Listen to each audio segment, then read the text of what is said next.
వైపు కేంద్ర ప్రభుత్వం మొగ్గు చూపుతున్న సంగతి తెలిసిందే. ఈ క్రమంలో జమిలీ ఎన్నికలపై దేశవ్యాప్తంగా చర్చ జరుగుతుంది.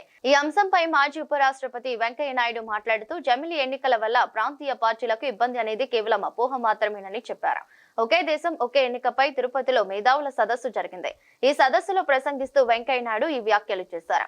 జమిలీ ఎన్నికల ద్వారా ఎన్నికల ఖర్చు ఆదా అవుతుందని వెంకయ్య నాయుడు చెప్పారు. ఈ ఎన్నికలను కొన్ని పార్టీలు వ్యతిరేకించడంలో రాజకీయ కోణం తప్ప మరేమీ లేదని అన్నారు. అధికారం పోతే కొన్ని పార్టీలు తట్టుకోలేకపోతున్నాయని చెప్పారు. పార్టీ ఫిరాయించడం ప్రజాస్వామ్యానికి చేటని అన్నారు. ఒక పార్టీ గుర్తుపై గెలిచి మరో పార్టీలోకి జంప్ కావటం సరికాదని వ్యాఖ్యానించారు.